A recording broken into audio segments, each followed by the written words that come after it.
Hello बच्चों, तो कैसे हो आप। पिछले 2 लेक्चर में हमने डिस्कस किया है फीमेल गैमिट और मेल गैमिट का फॉर्मेशन कैसे होता है एक पुष्प के अंदर। अब हम पढ़ेंगे निषेचन। निषेचन की प्रोसेस हमने पढ़ रखी है। उसका बेसिक सिद्धांत ये है कि एक नर युग्मक तथा एक मादा युग्मक का आपस में मिलना क्या कहलाता है, निषेचन कहलाता है। तो निषेचन का ये जो थ्योरी हमने पढ़ रखी है वो पुष्प में किस प्रकार से होता है वो हम आज डिस्कस करने वाले हैं, क्योंकि हमने पिछले लेक्चर में मेल गैमिट का फॉर्मेशन कैसे होता है और फीमेल गैमिट का फॉर्मेशन कैसे होता है पुष्प के अंदर, इसके बारे में डिस्कस कर ली है ना। तो let's start now my dear student. देखिए ये हमारा पुष्प है ना। इस पुष्प के बारे में हम पहले भी इसके भागों के बारे में चर्चा कर चुके हैं, पर फिर भी हम इसको स्टार्ट करने से पहले इस पर एक बार डिस्कस कर लेते हैं। ये हमारा है एंथर है ना, और यहाँ पर क्या बनते हैं, हमारे पराग कण बनते हैं, ठीक है। और ये है हमारा, इसको क्या बोलते हैं, पिस्टी है ना, गाइनोशियम। ये हमारा एंड्रोशियम। इसके अंदर क्या है, ये इस भाग को ओवरी बोला जाता है ना। ये ओवरी है, अंडाशय है, ये वर्तिका है और ये वर्तिकाग्र है, स्टिग्मा है। क्लियर। अब निषेचन होने से पहले घटना होती है पुष्पों में, उसके ऊपर थोड़ा सा डिस्कस कर लेते हैं। ये थोड़ा डिटेल्स में पढ़ेंगे हम, इसके लिए एक अलग से लेक्चर बनाएंगे, लेकिन उसके बारे में थोड़ी सी डिटेल्स, थोड़ी सी बात कर लेते हैं, ठीक है। आपने पढ़ा होगा है ना, क्लास 10th में भी हमने पढ़ा था परागण, परागण है ना, पोलिनेशन, पोलिनेशन। परागण क्या होता है ना। जैसे कि मान लो अभी तो ये क्या है, द्विलिंगी पुष्प है ना, बाइसेक्सुअल प्लांट है, इसमें मेल भी और फीमेल भी है। फॉर एग्जाम्पल यहाँ पर ए पौधा है और यहाँ पर बी है ना, और इस पे ए पुष्प और बी पुष्प लगा हुआ, एक मेल है और एक फीमेल है। तो इनके जो पराग कण है ना, पराग कण को क्या करना है, मेल से फीमेल तक जाना है। तो वो जाएगा कैसे, या जाएगा तो इस विधि को क्या कहेंगे, है ना। मिलने की बात अलग है, एन और एन का मिलना क्या कहलाता है, निषेचन कहलाता है, जिससे जायगोट बनता है। ये बात तो निषेचन कहलाती है, ये घटना निषेचन कहलाती है। लेकिन इसको मिलने के लिए यहाँ से यहाँ जाना तो पड़ेगा ना। तो ये जाने की जो प्रोसेस होती है, मतलब नर पुष्प का जो युग्मक होता है वो मादा पुष्प तक जब पहुंचता है, उस पहुंचने की प्रक्रिया को हम क्या बोलते हैं, परागण बोलते हैं, पॉलिनेशन बोलते हैं, ठीक है। तो अभी हमारे पास नर का जो भाग है वो यहाँ पर है ना, यहाँ पर है, ठीक है। और यहाँ से इसको कहाँ जाना है, फीमेल पे, तो फीमेल यहीं पास में ही है, तो ये आसानी से चला जाएगा। तो इस जाने की क्रिया को है ना, नर युग्मक का मादा युग्मक की वर्तिकाग्र पर पहुंचने की क्रिया क्या कहलाती है, परागण कहलाती है। इसको हम पूरा डिटेल्स में पढ़ेंगे, बस इसके बारे में थोड़ी सी जानकारी अभी रख लीजिए कि जो नर युग्मक है उसका मादा युग्मक की वर्तिकाग्र पर, वर्तिकाग्र तक पहुंचना, उसके बाद में ये पुष्प खुद ही उसको खींच लेगा, ठीक है। तो यहाँ से यहाँ तक पहुंचने की प्रोसेस होती है, उसको क्या बोलते हैं, परागण बोलते हैं, ठीक है। तो ये परागण के माध्यम से है ना, ये जब परिपक्व हो जाएगा तभी इसमें विस्फोट होगा, फूटेगा, यहाँ से परागकण निकलेंगे, परागकण निकल के यहाँ तक जाएंगे। जाने के बहुत सारे माध्यम होते हैं, उन माध्यम के बारे में हम डिस्कस करेंगे। अभी तो हाँ, आप ये मान लीजिए कि पुष्प जो परागकण है वो यहाँ पर आ गया है। यहाँ पर आने से पहले परागण इस प्रकार से था। परागण का स्ट्रक्चर आप मान लेना है ना, इसमें क्या होता है, एक वेजिटेटिव न्यूक्लियस था और एक जनरेटिव न्यूक्लियस था, ठीक है। एक वृद्धि केंद्रक था और एक क्या था, जनन केंद्रक। 2 प्रकार के केंद्रक थे परागण के अंदर, सॉरी पराग कण के अंदर है ना, पोलिन ग्रेन के अंदर। जब ये यहाँ पर आता है ना, अब यहाँ पर आ जाइए है ना, इस बात पे डिस्कस करते हैं हम। जब ये यहाँ से आता है, यहाँ से यहाँ तक परागण की प्रोसेस के माध्यम से, तो यहाँ आके एक वृद्धि होती है इसके अंदर। ये जो हमारा जनरेटिव न्यूक्लियस है, जो जनन केंद्रक है, ये जनन केंद्रक क्या करता है, समसूत्री विभाजन करता है। क्या करता है, समसूत्री विभाजन करता है। और ये जो जनन केंद्रक है ये 2 बन जाते हैं, है ना, समझना यहीं पर। ये जो जनन केंद्रक है, वेजिटेटिव नहीं, केवल जनन केंद्रक में क्या होता है, समसूत्री विभाजन होता है और वो क्या करता है, 1 से 2 बन जाते हैं। और ये प्रोसेस कहाँ होती है, पुष्प के वर्तिकाग्र पर है ना, पुष्प के वर्तिकाग्र के, मादा भाग के वर्तिकाग्र पर, ठीक है। यहां पर ये प्रोसेस हुई। अब क्या होगा, ये पूरा अंदर नहीं जाएगा है ना, इसका केवल जो केंद्रक है, अब 2 केंद्रक है ना, ये क्या करेगा, यहां पर एक पराग नलिका बनाएगा। ये जो भाग है ना, ये भाग मिलकर, और ये वेजिटेटिव न्यूक्लियस, वेजिटेटिव का मतलब होता है वृद्धि करना, तो ये वृद्धि करेगा और वृद्धि करके क्या करेगा, एक नलिका बनाएगा इसके अंदर है ना। और ये नलिका इस प्रकार से यहाँ से लगाकर ये यहाँ तक आएगी, कहाँ तक, बीजांड द्वार तक, माइक्रोपाइल तक। इस भाग को क्या बोलते हैं, बीजांड द्वार, और इसको क्या बोलते हैं, चलाजा बोलते हैं। तो ये इस प्रकार की एक नली इसके अंदर बनाएगा, ठीक है, यहां तक बना देगा। क्लियर। इस नली के माध्यम से ही ये जो दोनों केंद्रक हैं ये वृद्धि कर, मतलब ये आगे बढ़ना स्टार्ट हो जाएंगे, है ना। यहाँ आएंगे, फिर यहाँ से यहाँ आएंगे, फिर यहाँ से यहाँ से यहाँ आ जाएंगे। क्लियर, आ रहा समझ में। क्लियर। यहाँ से एक केंद्रक इस नलिका, इसको बोलते हैं पराग नलिका, है ना। इसके माध्यम से ये यहाँ तक आए, कहाँ तक, माइक्रोपाइल तक। माइक्रोपाइल जिसको बीजांड द्वार बोला जाता है, जो इंटेगुमेंट से घिरा हुआ भाग नहीं होता है। और इसके ठीक यहाँ पर सतह पर कोशिकाएं होती हैं, है ना। ये हमारा क्या है, बीजांड है ना। इसमें बहुत सारे बीजांड है, ये बहुत सारे बीजांड है। इस पर हम एक की चर्चा कर रहे हैं, है ना। इन सब में ऐसा होता है, बहुत सारे परागकण यहाँ पे आते हैं और नलिका के माध्यम से एक एक परागकण अंदर चल जाते हैं। लेकिन हम एक के बारे में डिस्कस कर रहे हैं, बाकी सब में यही प्रोसेस होती है। यहाँ पर क्या हो रहा है, अब इस भाग को हमने थोड़ा बड़ा करके देखा, है ना। क्लियर। ये हमारी सहायक कोशिका है, ये साइड में है, ये क्या है, सहायक कोशिका, 2 कोशिका, है ना। और ये हमारी क्या है, एग सेल है ना। Egg cell, egg cell, egg मतलब अंड कोशिका। क्लियर। ये हमारी एंटीपोडल कोशिका है ना, तीनों जो चलाजा भाग की तरफ होती हैं। और ये हमारे बीच में कौन सी है, सेकेंडरी न्यूक्लियस मतलब द्वितीय केंद्रक है। ये कौन सा है, द्वितीय केंद्रक, द्वितीय केंद्रक कोशिका। इस कोशिका के अंदर कितने केंद्रक है, 2 केंद्रक है। तो ये वाला जो स्ट्रक्चर है ना, इसको क्या बोला जाता है, 7 कोशिकी तथा 8 केंद्रकीय बीजांड संरचना। इस बीजांड की संरचना कैसी है, 7 कोशिकी और 8 केंद्रक, है ना। और ये बीच में होता है, इसको क्या बोला जाता है, सेकेंडरी न्यूक्लियस मतलब द्वितीयक केंद्रक। अब आपके 2 केंद्रक, 2 यहाँ से जो केंद्रक आ रहे हैं, है ना, पराग कण से 2 केंद्रक यहाँ तक पहुँच गए हैं, वो यहाँ तक पहुँच गए।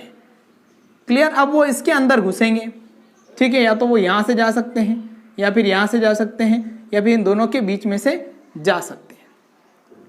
क्लियर। अब देखना जो पहला केंद्रक होगा, है ना, पहला जो केंद्रक होगा, इन दोनों में से एक जो केंद्रक है वो आके इससे मिलेगा, किससे, अंड कोशिका। यही फीमेल गेमीट है ना, यही फीमेल गेमीट है, मादा युग्मक यही है, मादा युग्मक यही है। क्लियर। तो इससे आके मिल जाएगा। ये क्या थी, हैप्लॉइड थी, मतलब अगुणित थी, मतलब क्या था, एन था। और ये जो एक और न्यूक्लियस आ गया, ये भी एन आ गया। ये कोशिका कौन सी बन गई, अब कौन सी हो गई, 2n बन गई। क्लियर। ये 2n बनी, इसको बोलेंगे अपन जाइगोट। यहाँ पर क्या हुआ, इन दोनों के बीच में निषेचन हुआ। पहला निषेचन क्या हुआ, पहला निषेचन किस किस के बीच में हुआ, एक इसका पराग कण का प्रथम केंद्रक किसके साथ में, अंड कोशिका के साथ में निषेचन करता है और एक द्वितीयक युग्मक बनाता, सॉरी युग्मक बनाता है। यहाँ पर क्या बनता है, एक युग्मक बनता है ना, द्वितीय केंद्रक वाला युग्मक बनता है। क्लियर। यहां तक हो गया। अब ये जो दूसरा जो केंद्रक है, एक और अभी इसके अंदर है ना, ये क्या करेगा, इस कोशिका के साथ में निषेचन करेगा। किस कोशिका के साथ में, द्वितीय केंद्रक कोशिका के साथ में। तो ऑलरेडी यहां पर क्या था, 2n था, है ना, ये 2 केंद्रक है मतलब 2n है। इसके साथ में एक और केंद्रक आके जुड़ गया, अब ये क्या हो गया, 3n हो गया, है ना, 3n हो गया। तो पहला निषेचन तो यहां पर हुआ अंड कोशिका के साथ में, और दूसरा निषेचन किसके साथ में हुआ, द्वितीय केंद्रक कोशिका के साथ में। क्लियर। ठीक है, यहां तक क्लियर। अब उसके बाद में जब निषेचन हो जाएगा, तब ये जो एंटीपोडल कोशिका है ना, ये एंटीपोडल जो कोशिका ये भी नष्ट हो जाएगी, और सहायक कोशिका ये भी नष्ट हो जाएगी, है। नष्ट होने के बाद में इसके अंदर फिर क्या क्या, कौन कौन से कोशिका बचेगी, एक तो आपकी क्या है 2n कोशिका, और एक बचेगी आपकी 3n, है ना, 3n केंद्रक वाली कोशिका। ये जो होती है ये 2n, है ना, इस कोशिका को बोला जाता है, ये जो 3n होती है, पहले इसकी बात करें, इसको बोला जाता है प्राथमिक भ्रूणपोष कोशिका, भ्रूणपोष कोशिका, है ना, प्राथमिक भ्रूणपोष कोशिका। और जो दूसरी दूसरी जो कोशिका होती है उसको बोला जाता है द्वितीयक युग्मक। ये है ना, इसको बोला जाता है द्वितीयक युग्मक, द्वितीयक युग्मक, है ना। दो ही बचेगी, ये सब क्लियर हो जाएगी। यहाँ पे इसको यहीं पे समझ लेते हैं।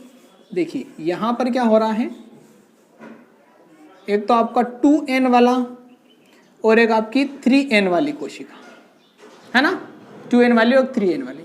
तो इसको बोला जाएगा, ये जो कोशिका है इसको बोला जाएगा प्राथमिक भ्रूणपोष कोशिका, प्राथमिक भ्रूणपोष कोशिका। और ये जो कोशिका है इसको बोला जाएगा द्वितीयक युग्मक, द्वितीयक युग्मक, है ना, द्वितीयक युग्मक बोला जाएगा। ये जो प्राथमिक भ्रूणपोष कोशिका है, प्राइमरी इब्रियोसेक सेल, है ना, प्राइमरी इब्रियोसेक सेल, न्यूक्लियस, सॉरी, केंद्रक, है ना, न्यूक्लियस पेन। ये इस भ्रूण को क्या करेगी, पोषण प्रदान करेगी, है ना, पोषण प्रदान करेगी इसकी वृद्धि के लिए, है ना, यहाँ पर पोषण प्रदान करेगी। अब यहाँ से एक बहुत ही महत्वपूर्ण क्वेश्चन पूछा जाता है, एक बहुत ही महत्वपूर्ण विधि यहाँ पर संपन्न होती है जिसको बोलते हैं द्विनिषेचन। यहाँ से बहुत सारे क्वेश्चन पूछे जाते हैं। द्विनिषेचन क्या होता है ना, द्विनिषेचन, 2 बार निषेचन हो रहा है। तो देखिए, एक तो अंड कोशिका मिलती है, अंड कोशिका से पहला केंद्रक मिलता है तो वो हुआ पहला निषेचन। उसके बाद में क्या होता है, दूसरा न्यूक्लियस किसके साथ मिलता है, तृतीय केंद्रक कोशिका के साथ, तो वो बनता है 3n बनाता है ना। तो वो क्या हुआ, दोबारा निषेचन हुआ। निषेचन कितनी बार हुआ, 2 बार निषेचन। तो इसको बोला जाता है डबल फर्टिलाइजेशन, द्विनिषेचन। ये कई बार क्वेश्चन पूछा जाता है, द्विनिषेचन किसे कहते हैं, है ना, इसकी विशेषताएं लिखिए, इसके लाभ लिखिए, हानि लिखिए, इस प्रकार के क्वेश्चन पूछे जाते हैं। ठीक है, तो डबल फर्टिलाइजेशन, द्विनिषेचन होता है। अब यहाँ पर 2 शब्द आते हैं बुक्स में, या इनके बारे में पूछा जाता है, संयुग्मन सिंगेमी, है ना, संयुग्मन सिंगेमी। ये जो निषेचन हुआ है यहाँ पर 2n बना है, इसको बोला जाता है संयुग्मन। किसका, अंड कोशिका का और परागण के केंद्रक का मिलना क्या कहलाता है, संयुग्मन, सिंगेमी। और इसमें क्या बनता है, 2n बनता है, द्विगुणन होता है। लेकिन यहाँ पर जो केंद्रक होता है ना, यहाँ पर जो कोशिका होती है और जिसमें 2 केंद्रक होते हैं, तो ऑलरेडी 2n वहाँ पर हैं और एक और आके मिल जाता है, तो कितने हो जाते हैं, 3n हो जाते हैं।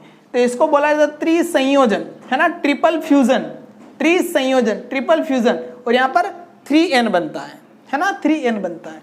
तो इन दोनों शब्दों को भी आप याद रखें।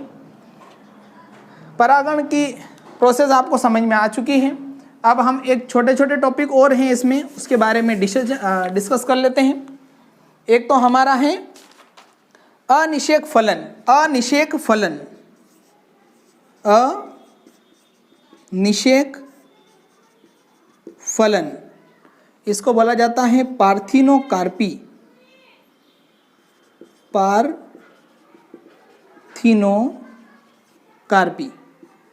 मतलब बिना निषेचन के फल बनना, है ना। इसमें लिख लीजिए, बिना निषेचन के फल बनना, है ना, पार्थिनोकार्पी, बिना निषेचन के फल बनना। ठीक है, ऐसा किस किस में होता है, ऐसा होता है अंगूर में,